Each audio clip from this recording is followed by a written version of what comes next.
everybody. Welcome to another episode of Purple Insider presented by FanDuel. And it is time again for Tuesday Morning Left Guard with Jeremiah Sirles, former Minnesota Viking. And my friend, we got some real inside the locker roomy type of stuff to talk about with Carson Wentz and playing hurt and getting the surgery and how that whole situation was handled.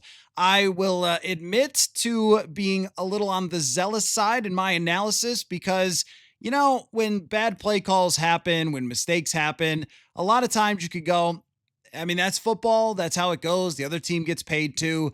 But when you see a player like that dealing with that amount of pain and being put back out there down 31 and 34 to 10, there's something that fires that is much more human, I think, inside of us than the typical, it's the gridiron, go, kill the lion. Like that, I think it's a little bit different there. It's called empathy that maybe goes off in your brain when you see Carson Wentz dealing with that. But you have played through injuries. You've been on the field when maybe you shouldn't have during your lifetime. Take me through your thought process as you were seeing that play out and then seeing the fact that he had season-ending surgery. Yeah, as you're watching the game, you could tell from the first snap, like just watching him warm up, you're like, dude, that shoulder's not right. Like I've worn one of those braces before. It makes your arm shorter. You have no range of motion. And that just told me it was like he had a torn labrum. Like I knew from the second he had that brace on, because that is the labrum brace, right? That is like, oh, your shoulder's unstable. Oh, that means your labrum's torn. Strap this harness on and you'll be okay, which I've done and played an entire year on it in college, and it sucked. Like, it wasn't fun at the end of the year. They're like, "Oh, you fixed it," because they kinda said the same thing, like, "Well, you can't really make it worse." Oh, I did, right? I made it worse. It was a little tear, and by the end of it, the surgeon was like, "Oh, man, you're thinking you had 11 anchors in there. I think it was holding on by a thread." I was like, "Awesome." Right? And so as you're watching that for Carson and you're seeing the game progress, and I'm going, "Man, every time he holds that arm, it's because his shoulder is slipping out of socket and then slamming back in." Like that is what happens, and with you have a torn labrum. I've had 2, right? Both these shoulders have been torn and fixed. And what happens is the easiest movements, like for me, it was pulling my bed sheets up in bed, would slide my shoulder out the back. Right. And so when you're talking about playing quarterback and you're loading up that arm to throw, or when he tries to knock down that ball, right? Like those are movements that the shoulder usually does. But when you don't have that labrum in there to keep it in, right? That's a slide out and slam back in. And that's where the bone damage can start to come in. And so as I'm watching that game, I'm going, dude, this dude is subluxing his shoulder on like a play-by-play basis. And like Kirk Herbstreit was talking about, hey, oh, he's got not that show that motion. I was like, dude, that is painful. Like, and so that's a painful thing. And so, I mean, I don't think anyone's ever going to question Carson Wentz's toughness, but you as a football coach, as his teammate, eventually need to be like, dude, enough's enough, right? Like, we get it, man. We appreciate you. We thank you, but NFL players have to save them from ourselves, because we will continue to go out there until like we die, right? 'Cause Cam Scadaboo was probably like, just tape it up, I'll be fine, right? Like we're just nuts like that. But yeah, I mean, Carson Wentz, I feel terrible for him, and what a warrior, but very questionable of how all that was handled. Yeah, and there is certainly a moment in the game where you can clearly see that he cannot play to any effective level, and that's where this devolves into two different discussions of should they have just played Max Brosmer to give themselves a better chance to stay in the game, because a healthy Max Brosmer, even with bad tackles and even with the struggles they had, is going to have more effectiveness than someone who is in so much pain that they cannot perform anywhere near the level that Carson Wentz is capable of. I don't love that premise just because I think Max Brosmer, as I think very highly of Max Brosmer, Mhm. but I would not have liked to see him in there against Khalil Mack, against, those guys slamming into him from time and time again, not early in the game, not to start the game. I don't think that that would have done him a whole lot of good in his progress. And he's a developing young quarterback.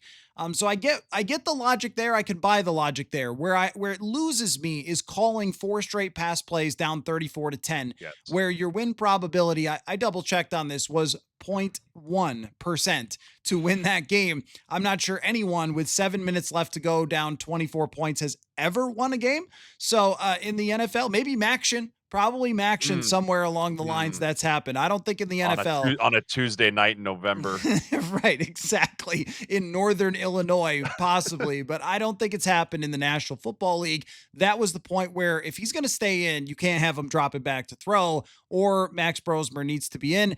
And it just feels to me like the thread of the game was lost, or there was maybe frustration there. And it was like, well, the trainer says he's fine, so I'm going to keep pushing the pass button, see if we can get something going, and maybe lost the bigger picture on this that even if you claim you're not doing further harm to Carson Wentz, you are putting someone through something so unnecessary. If it was 17-10 in the fourth quarter, okay, Carson, go be a hero here. Yeah. That's what a backup quarterback sometimes has to do. But that is where you started to wonder, like, where is your head at on the sideline at this moment when you're not seeing that he needs to either come out or you need to just hand off and end this game? Yeah, and that's the bigger question, right? The question is who is communicating that with KOC, right? Because there's a lot going on, right? You're the head ball coach of a game that's going on. Your clock management, your personnel, your play calling, like you're doing all of that. So who needed to be the one to walk up and say, "Hey, Carson's done," right? Because like I said earlier, he wasn't going to be the one to say it. No way in shape or form. Carson's battling for a career still, right? He's been on a bunch of different teams. He wants to show that I still belong in this league. His arm would have had to literally be falling off, which it almost was, before he would have tapped. And so Kevin O'Connell needs to see that because he's a former player too, and he needs to understand that that mentality is what allows people to play in the NFL. The track mentality in the NFL is the worst thing ever imaginable, which is if I'm not 100%, I'm not going out there. Right? Like if I'm not 100%, you won't see me on that field. You're never at 100%. It's the National Football League. You're crashing into other grown men on a play-by-play basis and it's going to hurt. And so I think that Kevin needed to see that and have a little bit, like you said, a macro point of view and go, what am I doing?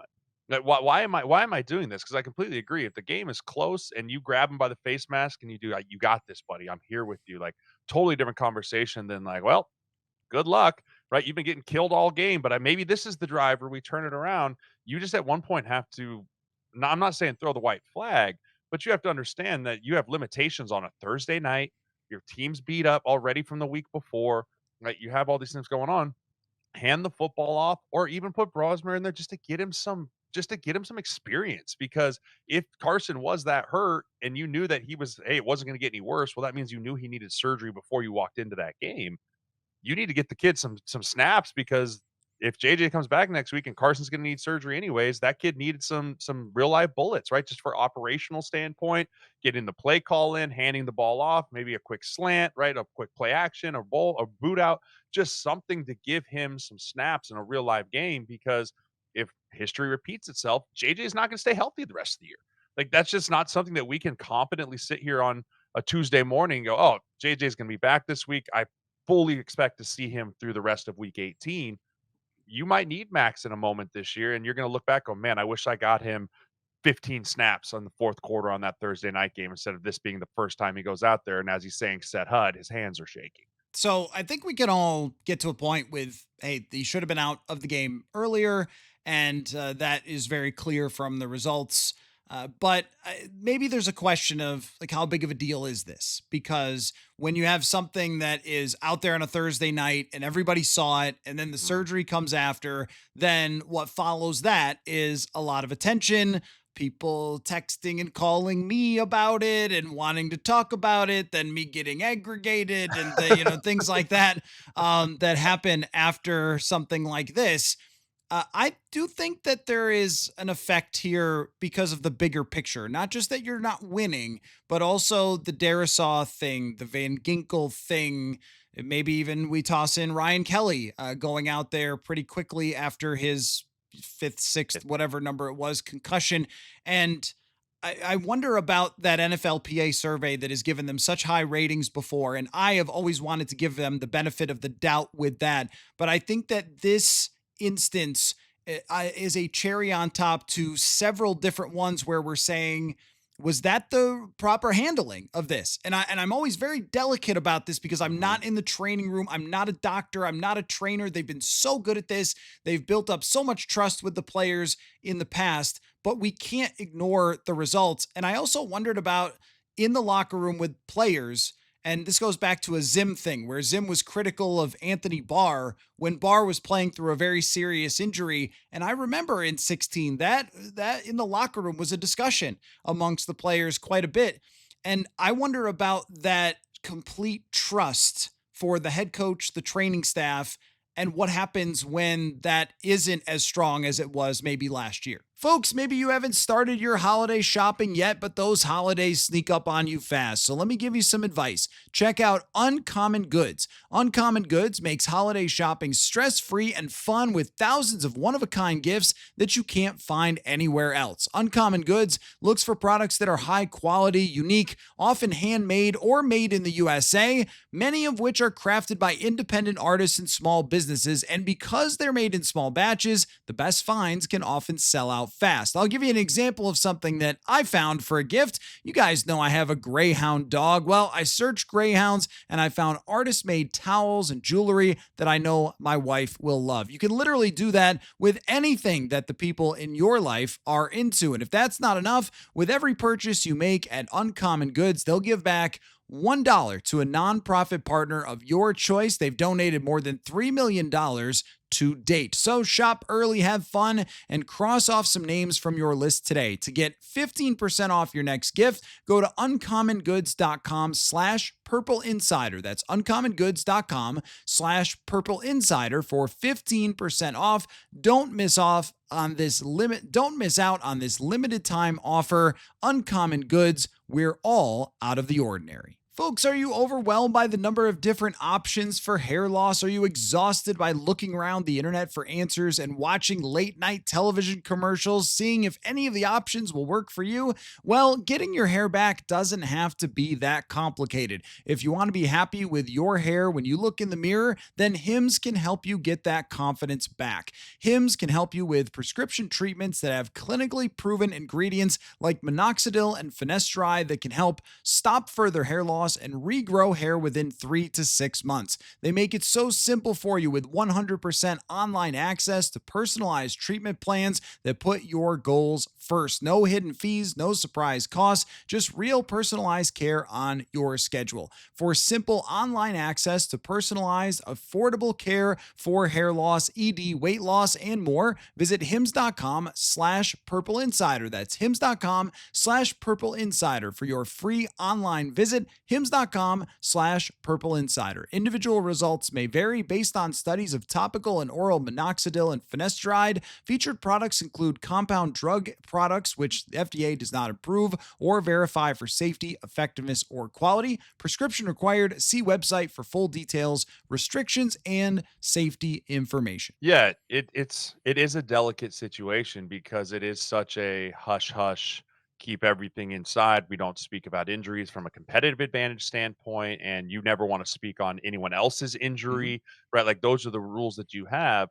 But the second you guys and the media leaves, we obviously all talk and we all are sitting around in the lunchroom, we're all sitting around in the meeting room, right? And you have conversations, right? And it's not as much like you see something on Twitter and then you look up and you see Anthony Barr wrapping his wrist up because he's going to go out there and gut it up and be a warrior.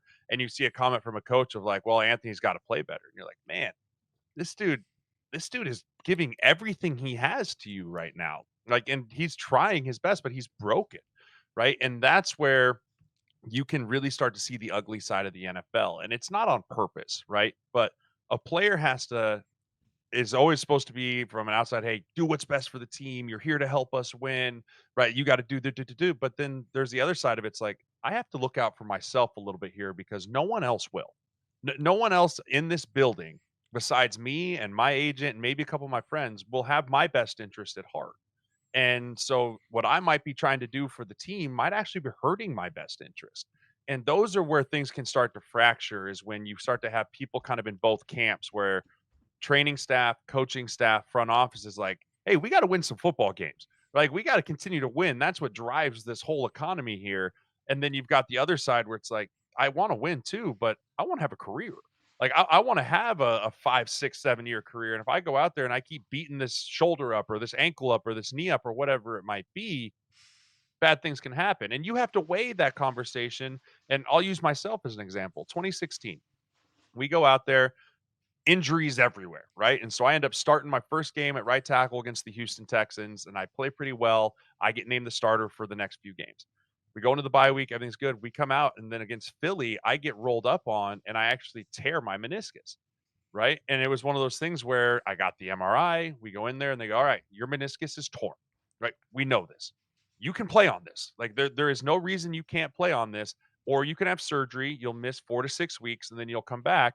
And as a young player in my third year, in my first time truly being named starter, I said, I'm good. I'll play. Whatever. Like I'll figure it out. I'll rehab it. I'll do whatever I have to do.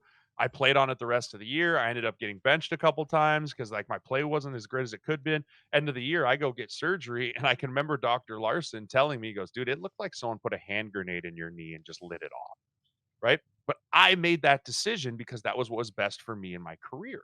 Right? But that was also one of the things where the training staff never said you shouldn't play. The coaches never said, "Hey, you shouldn't play. You should shut it down." My agent was the only one that was like, "Maybe we should shut this down." But I said, "Hey, I want to play."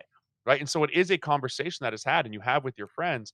But when those things become bigger situations like the quarterback situation, not the third string right tackle, the starting linebacker, the first round pick, those things become more and more contentious because who will view it as right? Will the fans view it as the players being a baby, or is it the players looking out for himself, or the fans view it as, man, this guy's not all in and going to die for this football team to win a Super Bowl? Well, and I think that your experience there maybe ties into a little bit of Christian Darrisaw, where it's clear to me that Darrisaw has tried to push this as much as he could.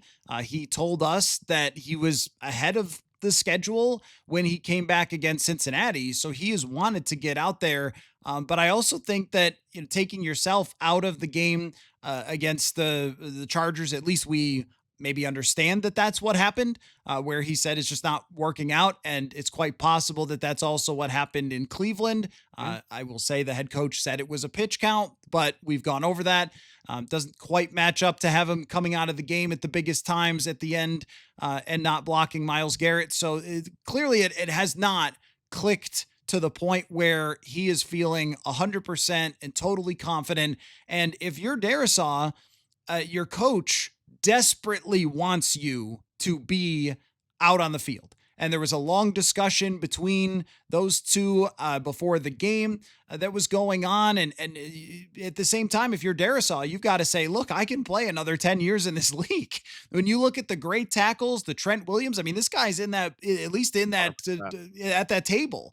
And those players, historically, those elite tackles have played till 35. And if that's where you want to be, you can't go push yourself, especially for a team that is just not special right now. You can't go push yourself and risk further injury. And for this franchise, the future of this franchise, they can't have that either when it comes to Christian Darrisaw, because if he's not 100% going forward, you're in a lot of trouble. That's a guy that you've built as your entire foundation of the offensive line around. So that situation has also been very difficult from my seat to figure out, well, what's really happening here with Christian Darrisaw and his discussions with the team, and what was the real timeline versus the one that they kind of allowed us to believe, which I think Darrisaw did not like, because he's mentioned this a couple times.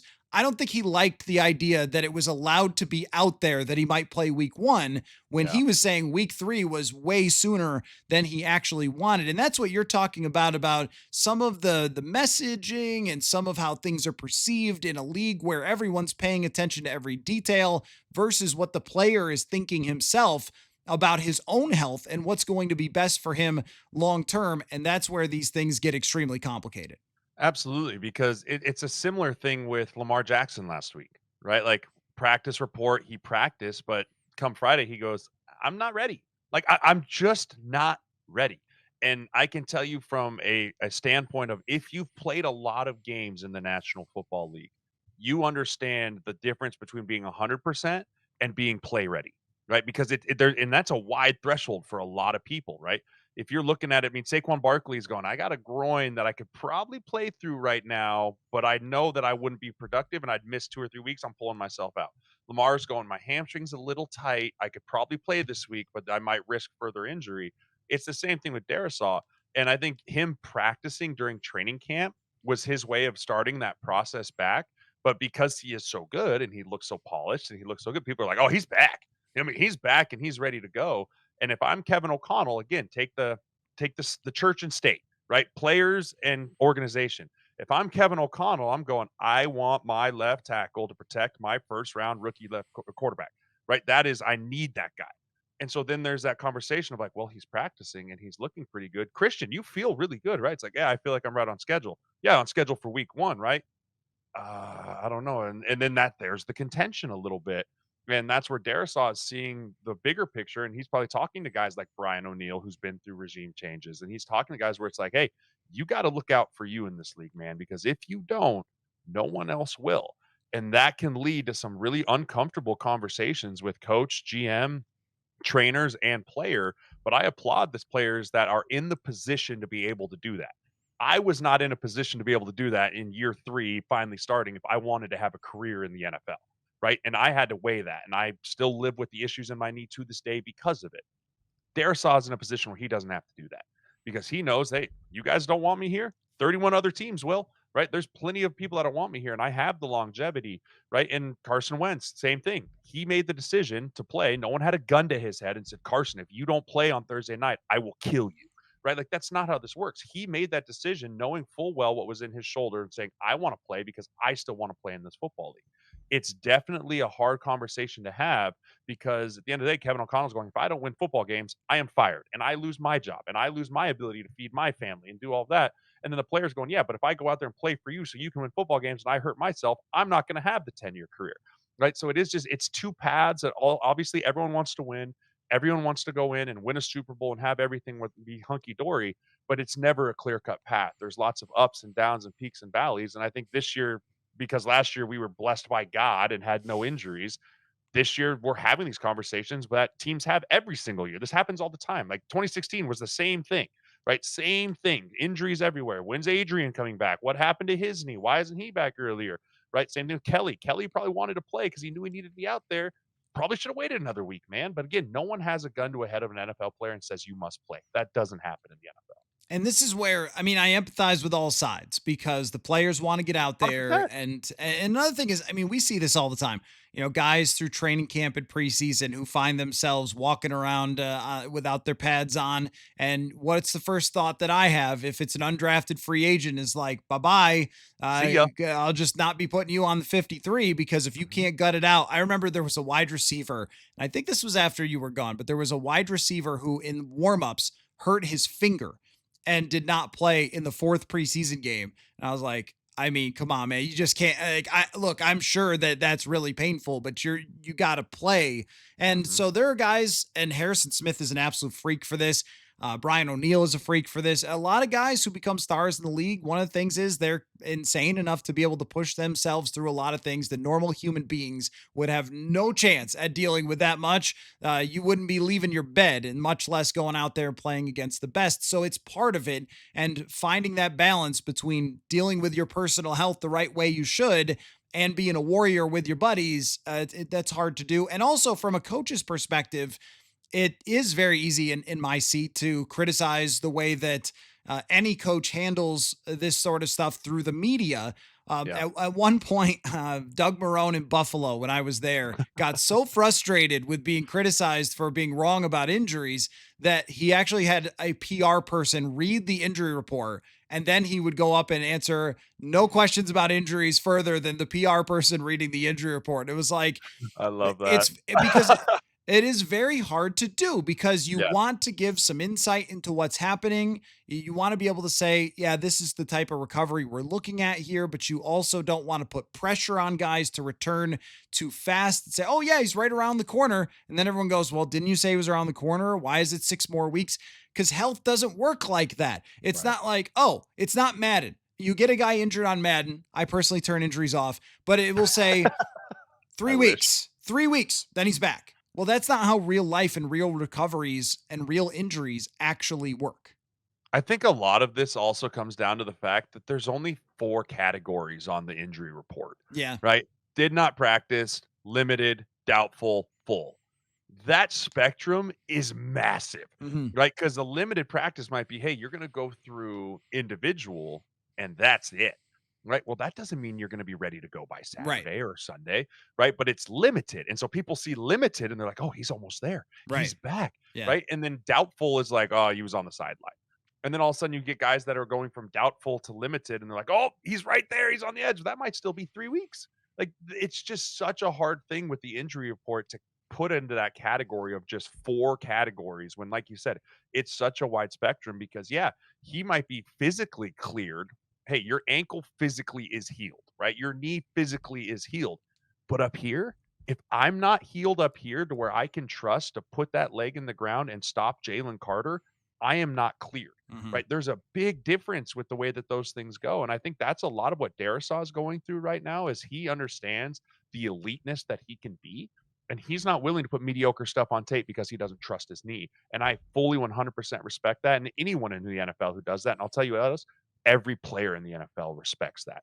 The coaches struggle with that, but if you've played in this league and you put the helmet on, you respect that decision by that player because you understand how hard it is week in and week out to go out there and perform at an elite level, or else you're getting cut or moved down the depth chart or whatever it else might be. All right, let's take a deep breath. Let's Get move me on. all worked up, Yeah, Matthew. move on from injury talk. Let's just pause right there. Okay, they got a football game. They're playing Yeah. against the Detroit Lions, and Ugh. by the way, JJ McCarthy's JJ's coming back to play. Right. On FanDuel right now, the Vikings are 8.5-point underdogs. The over-under for this game is 47.5, pretty high, as you might expect from a high-flying Detroit Lions team. Let's talk about the offense and this discussion we've had many, many times about the scheme and KOC and the play calling and all that. And I continue to go back to when they've had good quarterbacks, this thing has worked. When they've been able to block it up, this thing has worked. They are getting sacked, though, at disturbing rates so far this season. Actually, kind of disturbing rates through KOC's entire time here.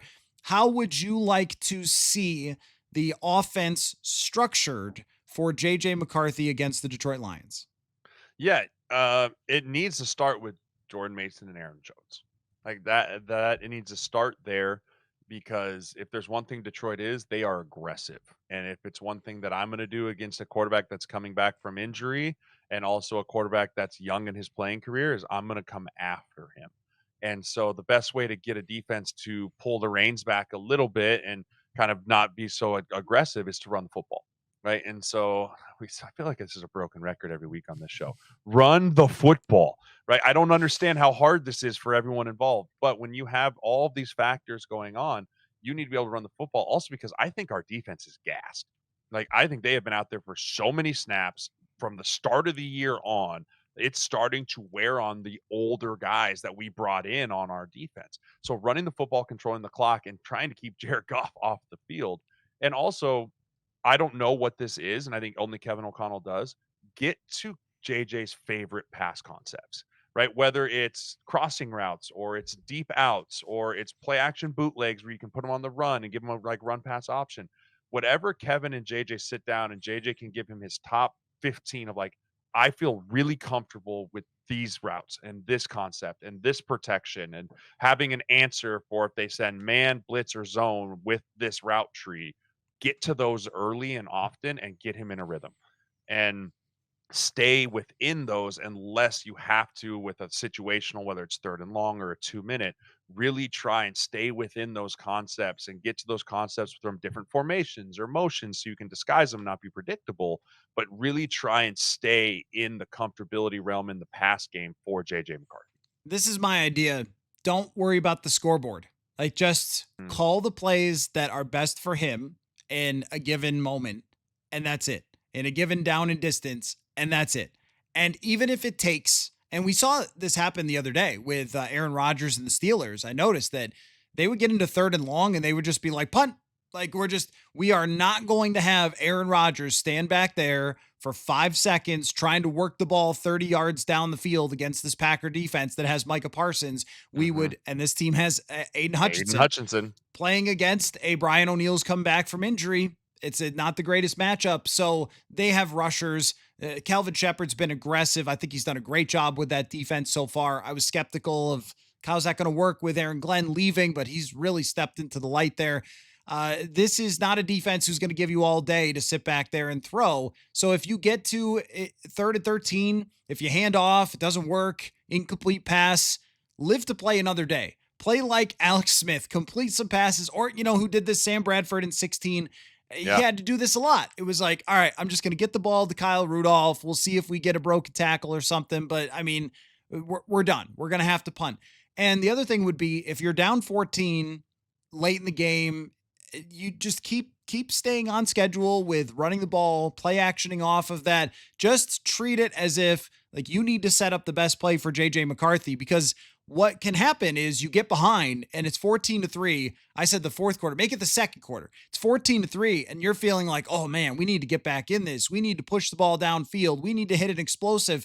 But if that's not the right thing to do for McCarthy, then don't do it. Like, I'm not Hmm. saying throw 2-yard passes all game. That's not his best pass anyway. His best No. throws, I think, are play actions and bootlegs where he could Agreed. throw it, 20 yards down the field. But you have to build that stuff up off of a run game. You can't just be like bootleg, bootleg, bootleg. So don't worry about the score. The score at this point is what it is. The standings are what they are, and that I think is going to be a really hard thing to do for a play caller, because it's always like you're sort of trained to do it a certain way. We're down, we got to go empty, we got to push it down the field, we got to pull off a crazy comeback, but that might not be in the cards for a game against a team like this. The thing that you said that I couldn't agree more with is the on schedule, right? We can't live in 2nd and 10, right? Regardless if it's a called pass play and it's an incomplete or it's a negative run play, like we have to find ways, whether it's screens on first down or the simple bootleg to Josh Oliver for 4 yards. Staying ahead of the sticks in this game is going to be extremely important because Detroit is very unique on 3rd down. They give a lot of looks. They isolate their best rushers by blitzing the back. They understand the personnel that they have. That being said, they don't have a great back end right now. They're pretty beat up. So how do you not protect a great back end? You get after the quarterback and make him get that ball out of his hands quickly. Right. And so I think that's going to be important there is where if we can get into 2nd and 6, 3rd and 5, 3rd and 6, and 3rd and manageable, we'll give ourselves a chance because then the playbook's so much more wide open for quick passes and those things for JJ. If we start living in pass, 3rd and 8, 3rd and 10, it's going to be a really long day for this offense just because JJ, regardless if he's back or not, he's still developing. He's still learning. I'm watching Jackson Dart and I'm watching these guys that are first time quarterbacks playing. The processing speed just isn't there yet. It takes reps in the NFL. It took Bo Nix 18 games, in my opinion, to truly look like, okay, this dude could be something in this league, right? Drake May, same thing. He's looking like it's going to be, it just takes time to understand the internal clock difference between the NFL and training camp and Sundays in October and November, right? You're reaching teams now that are hitting their form. They're hitting peak. There is no more, oh, we're figuring ourselves out through the first weeks in the game. Detroit is ramping up because they know what kind of push they're going to get. You're going to get everything out of them. This isn't a what are we going to get? Like, you know what Detroit is. You have to have really good answers from a schematic X's and O's standpoint to combat them and play the chess game of the up and down the field, not the home run game, like you said. So staying on schedule is going to be so key this week. It is. I wonder about how you evaluate JJ McCarthy from this game, because Yeah. when we have so little to work with, I mean, you go back and look, some of my most watched podcasts are preseason JJ McCarthy analysis and training camp analysis from joint practices. Clearly, that stuff can only take you so far. Not that I have regrets for breaking it down hardcore, but look, it's only one game. He's only played 2 games in his entire career. There's lots of quarterbacks that have played 20 games, 50 games, where we still are like, can he really, or is he really good? Or let's, argue about him. How do we do it for one game for JJ McCarthy against Detroit? You don't. You don't take this game for gospel, good, bad, or ugly, right? You take this game for young quarterbacks coming back off an injury. The thing that I need to see from him is an operational standpoint, things are going good, right? I think there's going to be some great plays by him. I think there's going to be some bad plays by him. That's just the nature of the thing. But can he get everyone lined up? Can he get in and out of the huddle? Can he make the right checks, right? Can you get up to the huddle? And if we have a to the three technique or a to the nose check, can you get us in the right play from a numbers perspective? Can you throw on time and on schedule? Those are the things that I want to be able to see from him from an operational standpoint. I'll let the skill stuff and the development stuff, I'm going to put that on a back seat for right now, just because this is only your third game of this season. I'm okay with that, but it can't come out there and this offense can't look clunky. We can't have delay of games. We can't have false starts. We can't have illegal formations. Like those are the type of things from a functional operational standpoint. He has to be past that point in his development piece because he has been here for a year and he knows the playbook. He knows all of that. So I fully expect that to be in tip top shape and then to ride the roller coaster with the operational of the play. Then, and once the ball is snapped, understanding that might be a little bit more of a circus. Pre-snap stuff has to be dialed in this week from him, though. What I'd like to see is the stuff that Kevin O'Connell has talked about working so closely with him come to fruition. I'd like to see the footwork look like it's supposed to look on time for some of these plays. Does everyone have to be perfect? Of course not. Will some of them completely fall apart and he'll have to scramble or something? Yes, they will. But can we get a sample of, let's say, 30 dropbacks and 17 times it looks like, hey, that was how it was supposed to look? Because it was, as it was going along in training camp, it got better and better and better for JJ McCarthy. Mhm. It's like, I know he can do it. I've seen him do it out on a practice field, but transferring that over to the game is a very different story a lot of times. So, last thing before we get to some love to see it, hate to see it, which would be as we look at the overall picture, and you've been a part of this before. It's when you lose, it's horrible. No one ever can survive or have fun or have a great season when you're losing in the NFL. Everybody is tense. The criticism is immense, especially when you are underperforming where you're supposed to be as a team.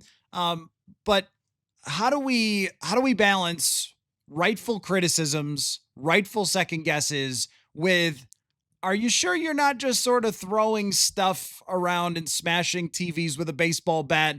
Because, and I mean this for not only us, but I also mean it for them. Where how do you look at what you did right and what you should continue to do versus what you did wrong? I think it's a really hard thing for Mhm. everybody to do because at a point like this, I think you just want to flip a table. 100%. The frustrations will boil over and things that are little will fester, right? The extra shove in practice will get, "Oh, okay, we're 6-2. Okay, stop it. Like, stop it." Now it's like, touch me again, I'll kill you. Right? Like your trigger just gets really, really small. And that is not just from a player's perspective. That's from a coach's perspective. That's from a scout's perspective. Right. The scouts start going, who do we need to bring in on Tuesday to get better than what we have here right now? And so you start as a player, you're going, they're working out linebackers right now. I'm a linebacker. Why are they working out linebackers right now? Right. We didn't have any injuries. Right. And so that starts to go. And then the coaches, you screw up something in practice where if you're 6-2, you're going, hey, we can't do this again. Like this is what we need to do. And now it's what the hell is wrong with you? Right. It all just the trigger gets smaller and smaller and smaller. And it actually becomes a lot harder to focus on the things that you're doing well because you feel like even the things you're doing well aren't doing well enough because they're not adding to wins. Like you can do 20 bad things in a game and you win the game, easy. We'll get to the corrections, right? Everything will be fine. You do 20 bad things in a game and you look and go, all 20 of those things could have been a win for us, right? And it just it can compound to get on top of yourself. So I don't have a great answer for you because I've never really been on a team that you can really say is a losing team and look at it and go, oh yeah, we just were able to fix things that week because it always seemed like, hey, we fixed one thing and then something else where it like reared its ugly head. Because when you are not a very good team, there's a lot of holes, and very rarely is it on a Sunday, all those holes are gonna fire on all cylinders, and we're gonna put a complete game together when you have this many issues on your team. Love to see it, hate to see it. I'm going to say on both sides of this, I was just pulling this up on FanDuel. The favorite to win the Super Bowl is the Kansas City Chiefs, which everyone hates, which everyone is very tired of the Kansas City Chiefs, right? Okay, so hate to see that from a perspective of, oh, you again. But But here's what you have to be impressed by and you have to love to see. When you get a chance to watch the greatest of the great, Patrick Mahomes, don't lose sight of it because you're bored. When I was a little kid, couldn't stand Michael Jordan. I liked the Knicks. I was like, stop it. Stop doing this. Stop hitting all these game-winning shots. Stop making a. It was great when he went and played baseball. I was like, this is our chance. And I don't think I appreciate. Of course, I was like 10, but I don't think I appreciated enough what I was alive to watch. And I feel like the same thing goes for Patrick Mahomes. Just another masterful performance made look easy against Washington. They're rolling. I don't know if they're deserving of being the best team in the NFL. I kind of don't know the answer right now. They're plus 500. Detroit's plus 650. Green Bay plus 750. Buffalo plus 800. Philly plus 950. Like there's a lot of teams squished, which I also love to see that all these teams, there's nobody that's just so good in running away where I'm going to say, well, I don't know if anybody's going to beat team X. There's a lot of teams that are really in true competition for being the best in the NFL. Yeah, I mean, I couldn't agree. The disparity in the NFL from top to bottom is fantastic. My overall hate to see it is I feel like the game sucked this weekend. Oh, yeah. I did not enjoy it, and we've been very spoiled from week one Sunday night football basically until this week. You've had down to the wire, overtime, 2-minute game winning drives, got to have it type moments. To where this week you're kind of like, nah, some teams decided not to get off the bus today. Like that's just kind of how it felt. I mean, 40-point blowouts. You've got backup quarterbacks in the third quarter, that type of thing going there. And so, yeah, I just kind of hated the overall vibe of the NFL this week. But I'll say this: my love to see it. Sean Payton and the Denver Broncos. They are a team that is super intriguing because there's certain weeks against the Giants for 45 minutes looked like dog crap. Couldn't do anything. And it's 33 points in a quarter. Pretty impressive, Denver. And then they go out there, and I can tell that Sean Payton has built that roster to beat the Kansas City Chiefs.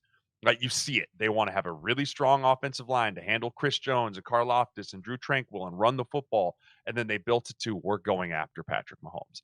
Nick Bonito, right? Hey, you're going to go after Patrick Mahomes. We're going to find a way to go. And so I am going to be glued into the AFC West and how they go about trying to knock off the reigning kings and the kings of the NFL at the moment, Kansas City Chiefs. But I really like what Sean Payton's going on there in Denver. The overall team building of that team, very, very impressive. I'll go with a love to see it.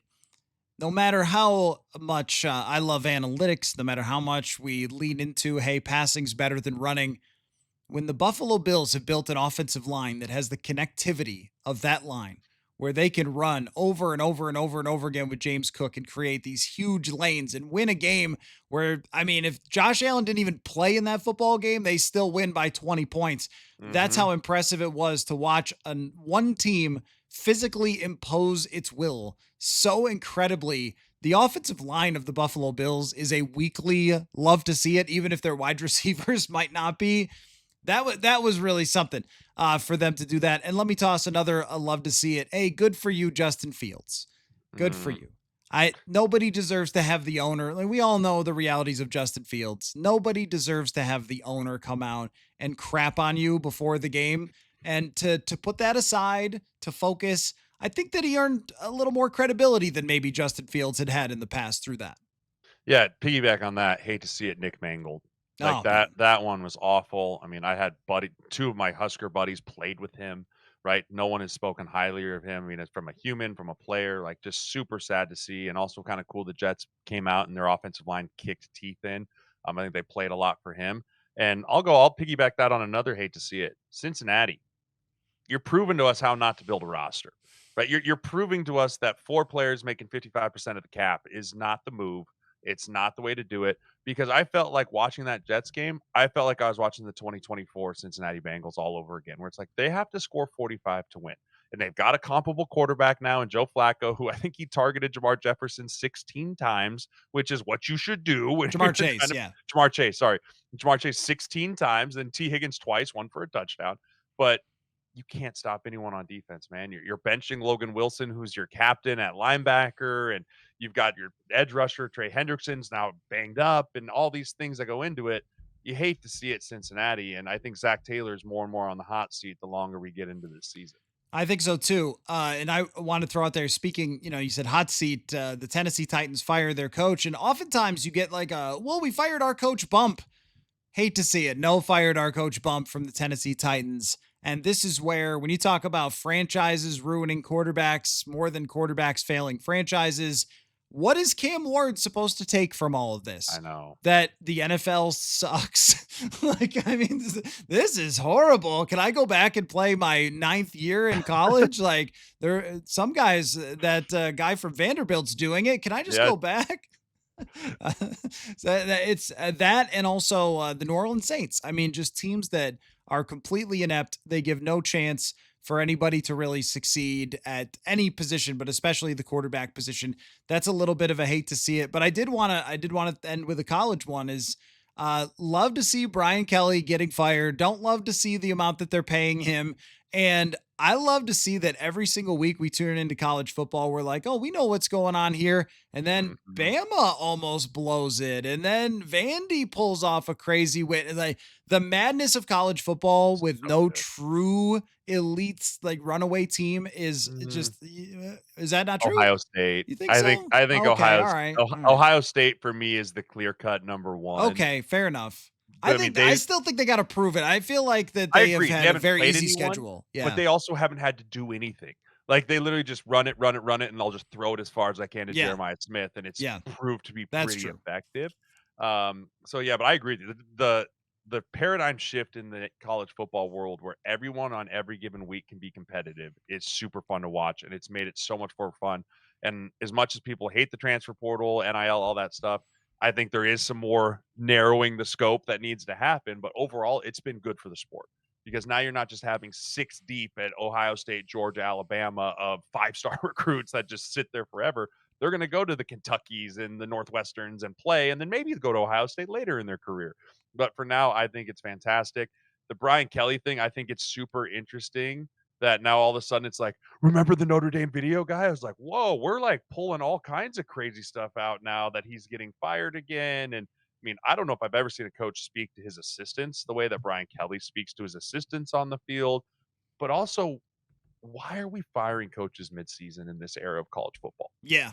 I really don't like. Oh, going back to James Franklin, going back to like, what is the point unless you truly believe this dude's just a cancer and everyone hates him? All you're doing is giving your players a reason to leave. Yeah. And it's open season on those rosters right now. The portal is open. You're now finding ways to negotiate ways that, hey, I still want to play, but you're going to pay me and I'm still going to enter the portal and all kinds of crazy things on that front. I've never understood the fire guys. I get the buyouts, but you got to let those guys at least get to the end of the year, or you better have an option that's like, we're firing you and we're hiring this guy right now. Right. Yeah. I mean, I also think that I hate to see it would be the insane overreactive atmosphere of college football has gone way out of control, where a coach loses one game that maybe they're not expected to. And it's like, is he next? Is he going to get fired after this? But one more, love to see it for me in college football is I am now an Arch Manning guy. And here's why. I am all in on cheering, outright cheering for Arch Manning. I'll tell you why. Because I don't really care what happens in college football at all. I just kind of sit there and watch on Saturday. But here's why. The guy has a bad game against Ohio State. As you said, elite team. They have a NFL defensive coordinator running their defense. And the amount of coverage that was like, Arch Manning's a bust. Sorry, guys, he just can't do it. And then he doesn't play great to start his career. He's never played before. Then, here's a time in high school where he played someone I who know. looks way small. You're like, isn't that how it works? Can we see Derrick Henry's clips? Can we say, hey, did Lawrence Taylor in high school look like the rest of the kids? Like, I just am wondering. It was this piling on of Yeah. like, MF this guy, overrated. You are what, like, can we let the man play some football for Hmm. God's sake? Joe Burrow was horrible before his last year in college. Can Arch Manning maybe play a couple years of college football and then we'll see if he's a draft pick?